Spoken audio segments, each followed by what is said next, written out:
Welcome to the Faster Fluency Conversation Club podcast from Speak English with Christina, where each week my expert teachers and I discuss a new exciting topic to help you understand real-world conversations in English. For more information about how to join the club and practice speaking 5 times a week, there's a link in the show notes below with more information on that. Okay, hi guys. Christina here from Speak English with Christina, and for our Faster Fluency Conversation Club podcast. And today I'm with Trisha. Trisha, how are you doing today? I'm doing fine. How are you doing? I'm doing good. So in the episode today, this was actually a suggestion, I think, from a couple of students in the Fluency Club, and they were curious about the tense, the future perfect simple. So like, what will you have done by next year, or by tomorrow I will have finished. Yeah, I know. And it's like, honestly, when I saw this suggestion in the list of suggested topics, I was like, I don't really know what we could say about that, because it's not a tense, like I think it's not a tense that we use so much, actually. It's really unlikely to come up just in natural conversation. Yeah. You know? Yeah. I don't know. And that's what and I was trying to think of examples, and I was like, would you ask, like, what will you have done by the end of the year? Yeah. Nobody would really ask you that question. No one. Yeah. Your family is not going to ask you about that, or even your boss, or even if you're interviewing for a job, they won't say, what will you have done in 5 years? They'll where do you see yourself in 5 years? Yeah. Or what's your 5-year plan? Or they won't. Yeah. And I was thinking as well, like when you said like family, I was trying to imagine myself like on a phone call with my mom or something and saying, I don't know, the end of the year or whatever. And I was thinking, like, how might she ask a question about that? And it would probably be like, what are you going to do between now and December? Or like, when are you going to do it? Or when will you have it done by? Like, that's kind of maybe the only like question I could think. When will you have your report finished by? Maybe. Or if you're projecting your ideas into the future and your mom says, when are you, I can't wait for a week from now, and you'll say, yes, I'll already be in the plane. Wouldn't say, I will have boarded the plane, because that's just hard weird to say. Yeah. I will have boarded the plane by this time next week. And then your mom will be like, what's wrong with you? Yeah, she'll be like, what?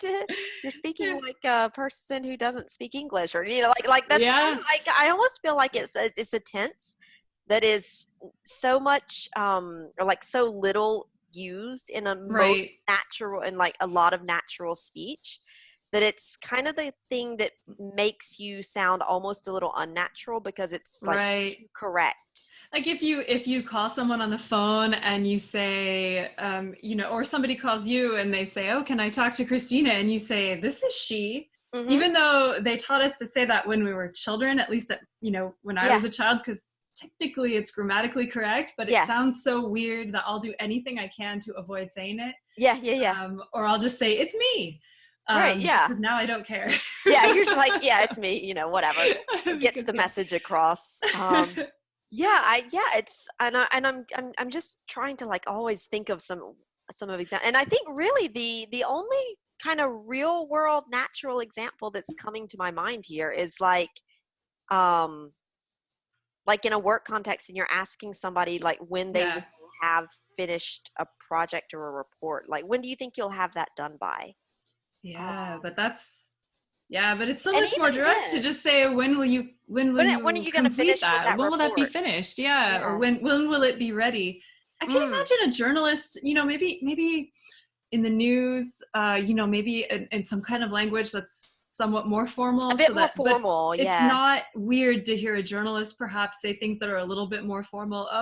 By next week, Congress will have approved this bill. Right. And then we don't feel surprised, but we don't use it in conversation with each other. Yeah, I think you're right. I think maybe in the context of like news and journalism, where it is more common to talk about like where you are today and sort of projecting what will have been done right by a certain time. But it goes back to situations that are a little more formalized, or where people are perhaps paying more attention to the way they express things right than in like just everyday conversations. Like you said, you pick up the phone and you just say whatever to let the person know that yes, you are talking to me because that's who you want to speak to. right But it's it's an interesting tense. And I think sometimes the students that it's interesting because they're curious to know, how do we use this tense, and how I want to use it because it's more advanced. And